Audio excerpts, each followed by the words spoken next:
I solemnly swear that I will tell the truth, the whole truth, and nothing but the truth. So help me God. Good morning, everybody. Ron here from The Truth About Addiction. Beautiful winter's morning here, where I am at 6 a.m. and I have a beautiful guest on, a lovely Lesley. Where are you based, Lesley? I'm from New York City, New York. Thank you very much for coming on to The Truth About Addiction. I chased you up because I was seeing you on social media and I thought, I really like this lady. I want to chat to her. I want to find out her story because I like people on the program who I like on the program. It's really funny, you know. People go, oh, you know, you got to have hundreds of thousands of viewers. You got to have this, you got to have that. No, you got to have a personality. You got to have a story. That's all you got to have with me. I don't care if you're 1 day sober or 100 years sober. We're all 1 day sober. That's right. Yeah. All right. So welcome, darling. Please tell us your story, Lesley. Okay. Hi, everybody. My name is Lesley Z. Z. I'm an alcoholic. I'm also addicted to anything that will just take me out of my own feelings so I can feel good for a little bit and then I plummet down. Well, I don't like to say how long I'm sober because then people like either shy away or think that I'm really old, but it's the truth. And I just got sober really young. I'm sober 42 years and I still look pretty good for 42 years sober. But my story is a rough and furious one that was fast and quick. I started drinking at the age of 13, and I remember it was like Boone's Farm, apple wine. I drink straight from the bottle. From the get-go, got drunk. It was like my first experience was getting drunk and blacking out. And basically, that's how my story went, except it progressed really rapidly into doing heavy drugs, narcotics, a lot of it, at the beginning, LSD mixed with alcohol. And then it became heroin, cocaine, quaaludes, uppers, downers, and whatever I could take to just like fill me up. Because as a little kid, I jump around. Like as a little kid, I think I was born empty. Like I didn't have it inside my soul. I felt empty since I was a little girl, and I didn't know how to fill it up. And the only way I felt safe is when I was sitting under a white light in my living room. As a little girl, I remember that. And still today, I do the same. It's like I do the same thing. It's like I have this electric blanket all year round. And because it's warm, it makes me feel safe.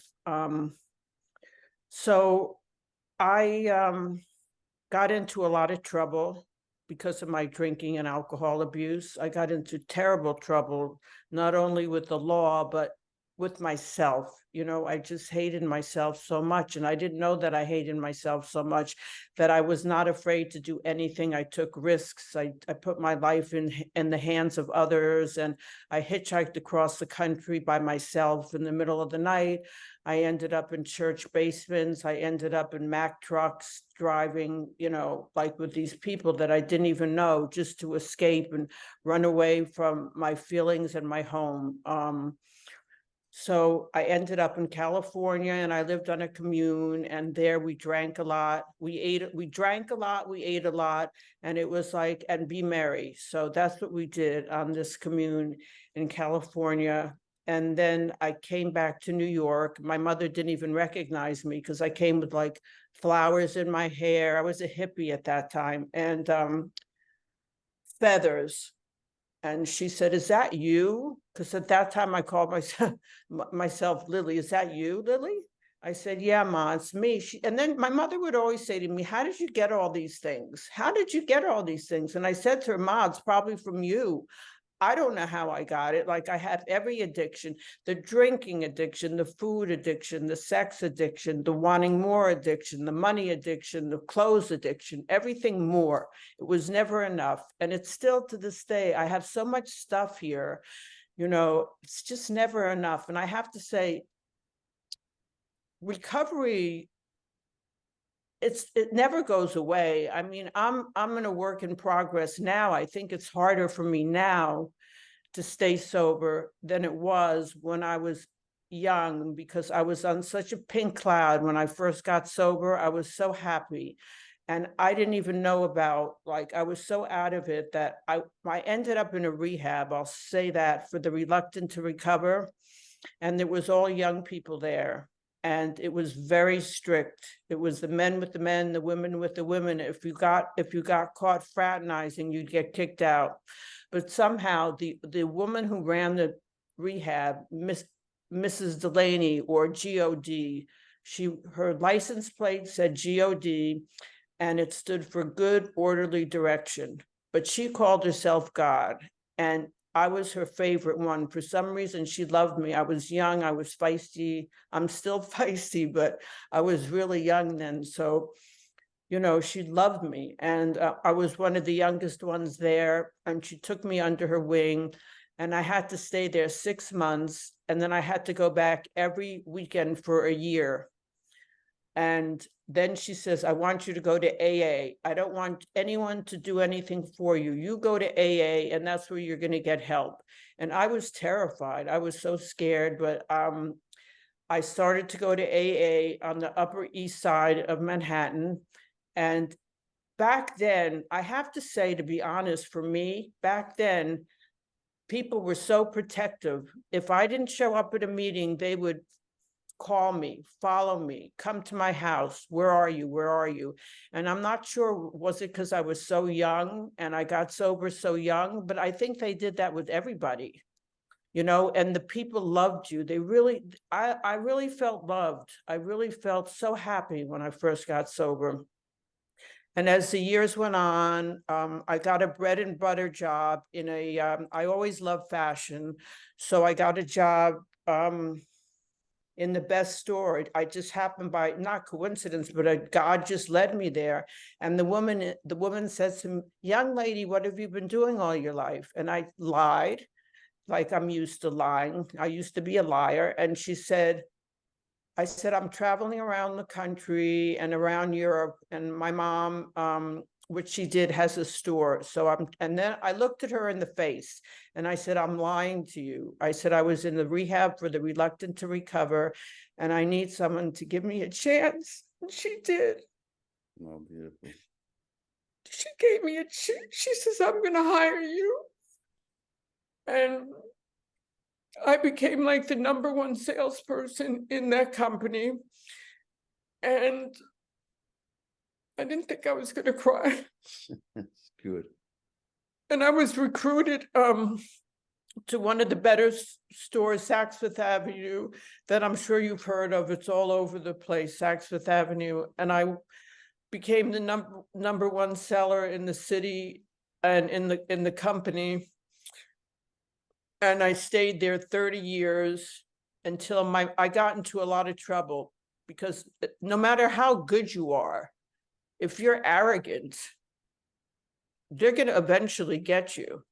And I became very arrogant. I became very cocky. And this is someone who I came from the street, really. I ended up living in the street when I was young.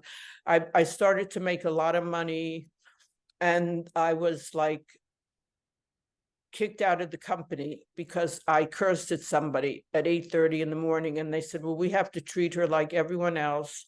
I didn't drink over that. I didn't do anything over that. But prior to that, I met my husband in AA. He chased me. You always have to have the man like you a little more than the woman.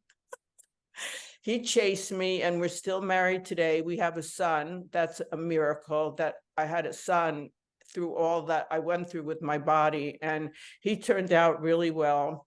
But when I lost my job, I don't know really, Ron, how I got through that. It was so painful because it was my identity. AA was my identity, but my job, I loved my job. It was like who I was. That's the girl. That's the girl everyone wants to know, because I was so recognized in the business. That's the girl everyone wants to know. And I made it through that. I did. I made it through. I don't know how I did it. I say to people, I don't know how I made it through that job. I mean, when I lost my job, I don't know how, but it was through the grace of God and people in the program. I really got carried then by wonderful people in the program. So I worked in a few other places. And then my husband said to me, Lesley, why don't you apply for the job Saks in Florida, see what happens. So I applied and they called me that day and they said, when can you start? So there I was, I rejoined the company. I moved to Florida. I'm currently living in Florida. I moved to Florida and I just fell right back into the swing of things. I loved it. It was great. I was happy. I had all my clients back because they go from New York to Florida, New York to Palm Beach. And so I had all my clients back and I loved it. And I attended meetings there, but basically I spoke to all my friends on the phone in AA and I'd go on the Zoom meetings. I worked there. And then after 5 years, we moved to another part of Florida and they would not transfer me. So I ended up losing the job again and not transferring me. So currently, that's the position I'm in now. And one thing about me and a lot of people in AA, we never give up. We just never give up. We just like plunged forward, and even though it's painful, I've been getting rejected. I said, how can I'm the girl everyone wanted to know, and now I'm being rejected. And it's like, I'm rejected, but I still have faith because that's what they teach us in AA. Never give up, always show up. Don't take no for an answer. You're going to just be resistant, just be resilient and keep showing up, keep looking good, get dressed up every day, look your best, be yourself. And people really do like me. So I know that I'll find the right position for me here. And I've been interviewing a lot and I've been really working the program to get like what I have to get. And I'm just grateful because I should be dead. I should have been dead many, many times. I got into such crazy positions when I was out there drinking. I mean, I got in so many dangerous things. People put me on the knife, with a knife. I had the police call my parents saying that there were homicides. Is your daughter okay? Because I hung out with such crazy, crazy, crazy people. So I'm grateful, always will be grateful. Gratitude is my middle name because no matter what, I have to stay grateful. And even though it's a little rough patch now, I'll get through it. So for anyone who's sober, it's a climbing battle. I'm still doing healing work to this day. I feel like now I'm doing more healing work than I ever did. Because I have so much to heal, and it just keeps the layers keep coming off and off and off until I guess I'll reach 100 years old, and that'll be that. But yeah, so I have to say, don't pick up the drink because the drink won't help, the drug won't help. It'll just like make life unbearable. If you're lucky, you'll be able to come back to the program. If you're not lucky, you'll end up dead or with wet brain or mentally in a hospital for the rest of your life. So through the pain, just keep plunging along because the pain will pass and the joy always comes in the morning. So anyway, thank you for letting me share. I hope I said what somebody needed to hear. And I want your watch if I can have it. I'll send it over. Look, that was lovely, and there's so much to that I relate to. I've been coming to the Rouge now since 1981. I got introduced to AA in 1977 when I wasn't ready. I went to an AA meeting. I remember I was in a detox rehab, Christian-based, beautiful, beautiful building on the river. The park was there. It was absolutely gorgeous. And me being a drug addict, I took some methadone with me and some marijuana because I wanted to enjoy the place while I had a rest. And they took me to an AA meeting and I was horrified. Yeah.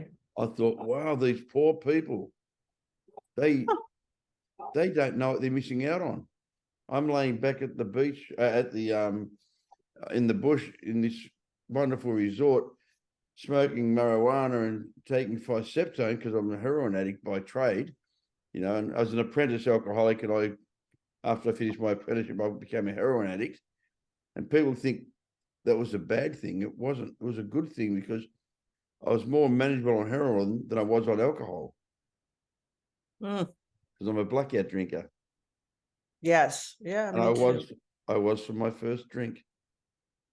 Me too. Yeah. Okay. From my first drink ever, I too. was a blackout drinker. And I was the guy that turned up at the nightclub or the club and the tavern on a Friday night, and at the door, you got to the door where the doorman were and said, "Ron, you can't come in." I said, "Why? Last week you did this." And I'd say, "I wasn't here last week." I'd say, "Man, you were. And you're violent, you're aggressive, you got into a fight, you know, you're really rude. Then you had got into a fight with us." And I'd swear to God that I must have had a twin because I didn't know who this guy was that they would talk about. And it was me, you know, and yeah. And then I moved on to heroin, and you know, with heroin comes a lot of crime because for one, it's illegal. Two, it was expensive. It was expensive for me because I was just, you know, I'm a street kid, and yeah, my whole life spiraled out of control. And some of the things you said just really resonated back to when I first got clean. The program loved me when I couldn't love myself. Yeah, it was the greatest. Yeah, and we did care. We were very small. We were very small communities, and if you didn't turn up to your local meeting on the Wednesday night, 9:00 that night, 9:30 that night, there was someone knocking on the door. "Are you okay? Why weren't you at the meeting tonight?" Right. People don't do that. I still do it. That's so great. People, No. they don't do that here anymore. Maybe No. they call, but they don't like knock on your door and come and get you. I had a young guy I've known for, it was 4.5 years clean, and he stopped answering my calls the other day. And I know his mum, his mum and his dad. He lives on a farm. You know, he's out of town and he's isolated, but you see the pattern happening. And I started calling him and he didn't answer my phone. He always answered my phone. Then he'd send me a text, "Oh, I'm in a bad reception area. I can't get no phone reception." And I went, "Nah." Then I started writing another text, either I'm an asshole and you don't want me as a friend, you're using, or you're an ignorant prick. Let me know which one it is so I know whether I want to be your friend. And I got a phone call. He said, "Oh man, I'm using." And I started laughing. I said, "That shocks me. You stopped going to meetings, you're isolated, and you started hanging out with people who are drinking and drugging." Like, of course you're using, you know. Anyway, he's back. He's 10 days clean. I'm sponsoring him. Oh, good. Yeah, I'm sponsoring him. But where I come from at the moment, where I live, and I've been here since 1994. I came here, there was only one meeting a week. Wow. And there's no rehabs in the whole area. I'm in like a semi-beachside rural. I'm an hour out of the main city. But, you know, I live on a couple of acres and it's so beautiful and so calm. And yet I grew up in prisons and institutions and there was nothing calm in my life at all. Right. You know, I understand. Me too. yeah. Me too. And today everything's about calm. Everything, if it's not nurturing and it's not making me feel whole, I don't want to do it anymore. I just don't want to. I don't want to be a liar, thief, and a cheat. That's what I was my whole life, and not to anybody else, but to myself. I lied and cheated myself. I was the biggest victim in my story, even though I did lots and lots of bad things. And you know, it's really funny. That's my book. Oh, wow. Born into the lie of crime. Amazing. Yeah, that's my book up until 2002. Is it out here in the States yet? It isn't, but I'll work something out with you. I'll send you one. I'd love that. But yeah, I'm trying to get it published in America because I'm self-publishing. And I've got some companies to contact over there. And as I said, it's been written since 2007. It's taken me this long to publish it because I fear. Yeah, I judgment. wanted to write a book. Everyone's telling me to write a book, but I wouldn't even know where to start to write a book. I'll tell you where you start. My name's Lesley. I know. I was born in blah, blah, blah, blah, blah. I know. I don't know. It's like overwhelming to me, the thought of it, you know, because I've told my story to some people and they said, you should write a book, because I didn't go into everything, because I just didn't. But it's very interesting how I went from the bottom of the barrel to the top of like a social status of helping people that were very wealthy and very socially up there. And they loved me because I was myself. And if they knew, some of them I told, and they have a sense of humor, they laughed. I tell them crazy things. I'd say to them, we need some hospital slippers in here today. I'd say that to these like big clients who own big companies, they would get it. They would laugh. They understood me. Yeah. So, you know, it's the You should thought. write it. You know, I found it very healing. Yes, I bet. Because when you know, like in the old program that I grew up in, we used to do a fourth step, the fearless and thorough moral inventory of ourselves, and we should do that by writing our life story. Right. I don't know if that's how they'll do it in the States, but that's how we did it here, and I still do it today, and I still make all my sponsees do it today. That's really good. I'm just like, I did the steps, I did them, and I don't really, I must work the steps in my daily life, but I don't like write it out anymore and do that. I just know I'm a proud member of AA, and I'll do anything to help anyone. Any young girls who are sick and suffering, I would love to help them. So I hope it comes across in, you know, I don't know where you show your podcast, but I'm always available, especially to the young ones, because I love them. Yeah. I have the same. Now I say to people, I'm addicted to recovery. Right. I'm still an addict. I don't have one car. I don't have one watch. I have that many paintings. I was looking around your place. I have that many paintings. I can't hang them. I've had to give paintings to my children to hang in their houses because I'm obsessive compulsive in everything I do. You know, I don't have one pair of shoes. I can imagine you won't have one pair of shoes. Oh my God. You don't want to see my closet. Yeah. I'm sitting here looking on my desk. I have 3 pair of glasses sitting on my desk here. You know, I don't know which glasses I'm going to wear today. You know, like I'm just, you know, but what a gift. Yes. What a gift. I look at my life every day and I just think, you know, remember that song? I think it was Talking Heads. That's not my beautiful wife. That's not my beautiful life. Remember that song?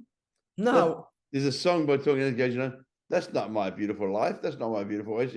I just can't remember the words, but that's me. I just look around and I think, this can't be me. This can't be this is my property. This is my home. You know, this is my office. And this, wow. It's just paintings and these drawings. And we have there's a plaque on the wall over that says, to Ronnie, thank you for saving so many lives. Glenn Archer. He's like the Wayne Gretzky of Australian football. This guy's like one of the superheroes, and I looked after his godson and took him through a program. And because I run a rehabilitation program, I don't believe in rehabs because AA and NA are so strong these days. I believe all rehabs were a funnel for AA and NA. You know, you went there, you had a bit of safety, then you start to leave there and go back to the reality. Right. And most of my clients are corporate people that own big companies that can't afford to go to 30 days to some retreat or whatever because they've got to be at work. You know, you're an alcoholic addict.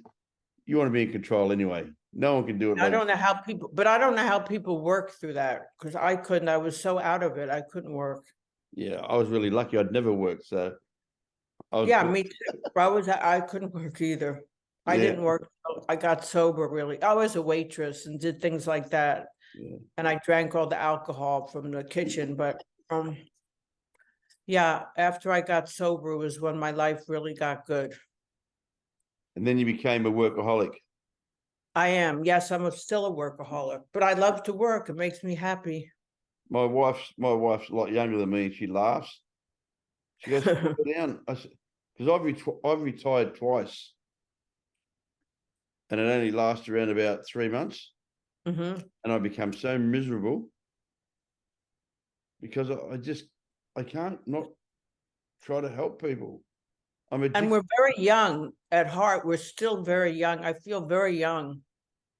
I have a 4-year-old and a 7-year-old. I don't know what happened there. I told her, don't get into the bath after me. She did it twice. Wow. That's how the kids must have came along because I don't know how that happened.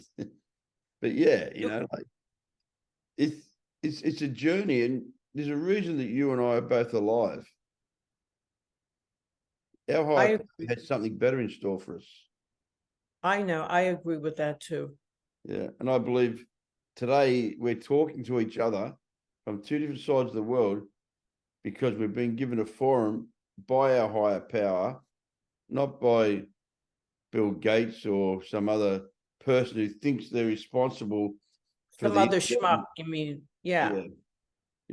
For all this wonderful stuff that man's creating. Come on, it's my higher power's way of keeping his anonymity. Yeah, I avoid that. Some people are chosen to be great scientists. Some people are chosen to be great helpers. Like I'm not a religious person, but I'm a spiritual person. And I believe there's been many great teachers. And in our way, that's what we do. We teach. We teach by example. Attraction, not promotion. Yes. All the stuff they talked about when I first got sober.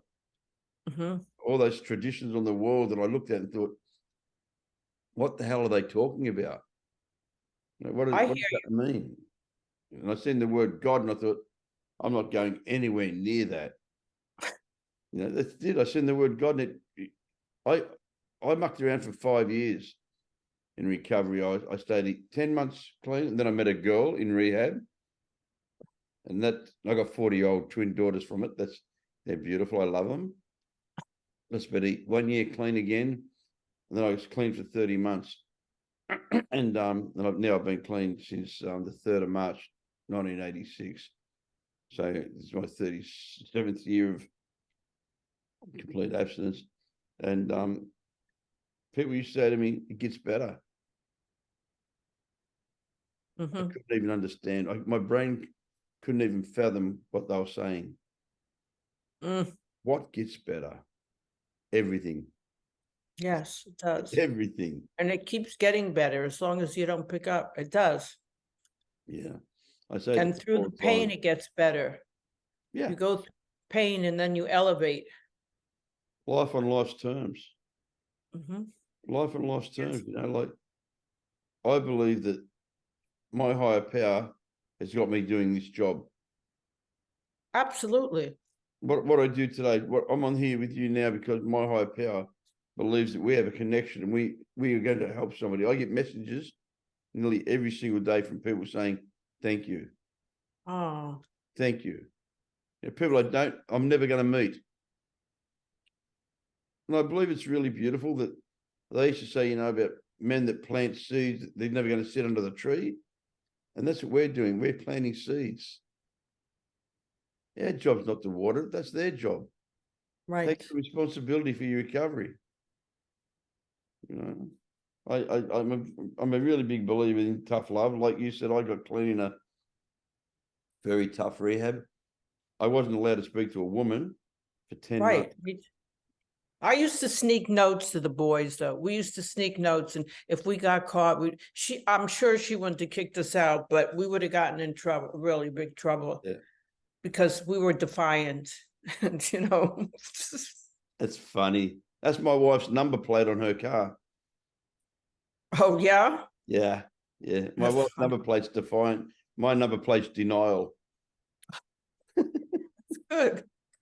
That's The fun. disease of denial, alcoholism. Yes. I'm so grateful that we have what we have. And your son, what age is he now? My son is 35. Okay, cool. Yeah. Hasn't got the disease? He doesn't have it. He never saw us drunk. Yeah. My kids have never seen me drunk. One daughter, I have twins, 40-year-old twins. One's 17 years clean in the program. Really? The other one hasn't got the disease. Wow. That's great. Yeah, That's my crazy. son, he never saw me drink. He only saw me binging on food. Yeah. Yeah.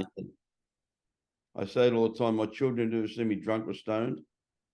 My wife's not afraid of me, so therefore I'm a success.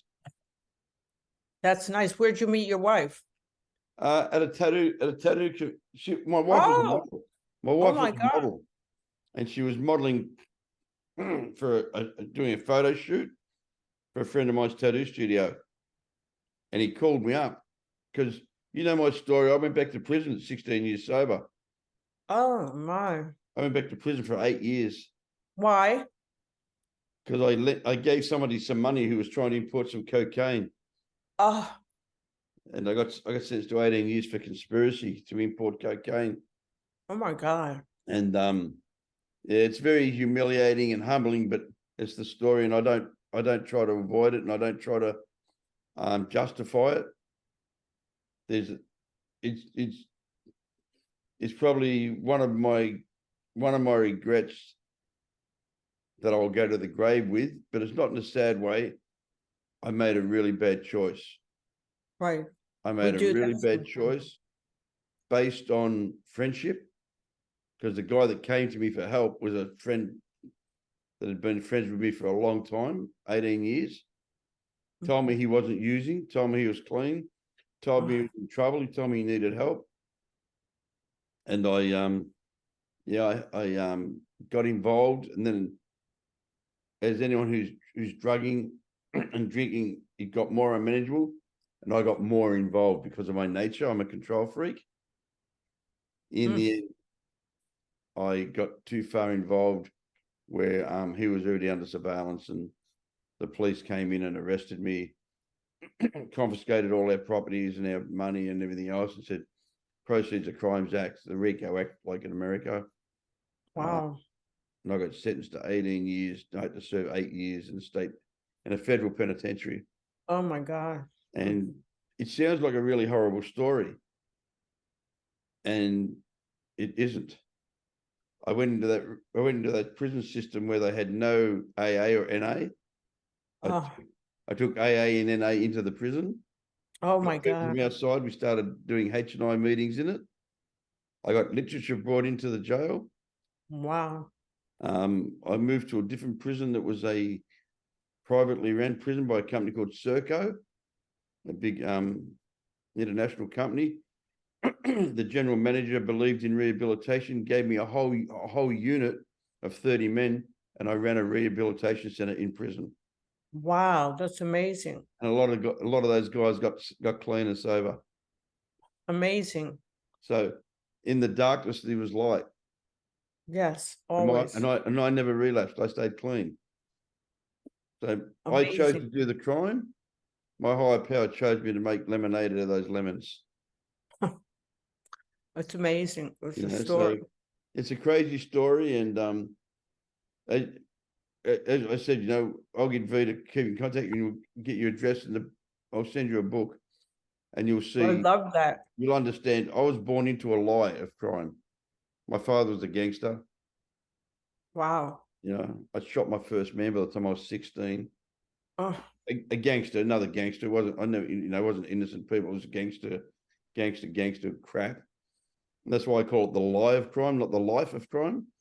Mm, It's not a life, it's a lie. wow. Amazing. So I had this incredibly distorted view on the world of what a man was. You know, I thought a man was tough and, you know, violent. And, you know, the wife was there basically just to please me and to feed me. It was really, really, really sad. Now I have a partner. I don't have a wife, I have That's a nice. partner. I have an equal. That's good. When she lets me be. No, I love our program. I think, you know, we are so blessed and we're so incredibly grateful. The word that you used, I use it all the time. I say, grateful alcoholic won't drink. The grateful addict will not use. Right. I believe that. I believe that my whole heart. I do too. If I keep gratitude as my number one thing, right behind acceptance, and I accept that I can't drink and have a good life. I can drink. You can drink today. You don't want to drink. No. Why would I throw away a diamond and pick up a stone? Exactly. You know, why would you throw away a diamond and pick up a stone? Come on. And I'm a real funny guy, you know, like I'm very hard on people that I work with recovery with. And I say to them, you know, like, if you in business, and I've been in business my whole life, whether it was criminal business or legal business, I've always been a business person. I was unemployable. One, because I was arrogant. Two, because my brain is really fast. And I can't tolerate people that don't. What I think is really simple. I see something, I think, it's easy. We'll do it like that. Then they I want have the same thing. yeah, and they want to do all this fiddle ass bullshit. And I call it philosophical bullshit when they start trying to tell me how the neurons and what chromosomes, mate, philosophical bullshit. Tell me how Yes. to drink one day at a time. Yes. Teach me how you stop believing the lies, the lie, the thief, the cheat, which is my brain tells me. I have a thinking problem, not a drinking problem. Right. I put down the drink and I realized I had a problem. You know, like, sure, I was out of control when I was drinking, but boy, once I stopped, I had to learn how to live. Me too. I was still out of control, but then I changed. Yeah. But my thinking can still get really crazy. I get crazy still. And I believe that's going to happen forever. I hope so. How boring would it be to be perfect? Yes, boring. Yeah. You know, and I like being able to talk to somebody like yourself and go like, you know, I had no idea how long you'd been clean, and it's really beautiful. Not that it's important, but it's important to me, and it's important to you. Because that's a lot of one day at a time. All one day at a time. I still remember the day I went to rehab and what I had on. Yeah. And I wanted to stop for a drink and it was closed. My mother was going to take me. It was closed. Yeah. And how many times have you had the reason that you could have drank? A billion times. A billion times your head said to you, this is it. I've had enough. I can't do this one more day. I'm going to drink. And you didn't. So there's got to be a power greater than yourself restoring you to sanity. Yes. Yeah. Well, it was really lovely. I enjoyed this very much. No, I'm really grateful to have you come on. I'm so blessed to have met a new friend. Me too. And let's keep in touch, please. Yes. I'm going to do some lives, which is just like this, but then we can have discussions where other people can ask questions and join in. I think that'd be really good to be able to help the girls. I would love to help the girls. Yeah. I have a friend in LA. She's an Australian girl. She's 42 years clean too. She's really? to LA. I should hook you up with each other. She comes in New York. I love that. She's beautiful. She's a really, really good human being. I'll hook you up with Michelle. We'll do that offline. But yeah, lovely to meet you. And you too. Be in touch with me. 100% for sure. Thank you very much. From the Thank you. God bless you. God bless. Thank you very much. I solemnly swear that I will tell the truth, the whole truth, and nothing but the truth. So help me God.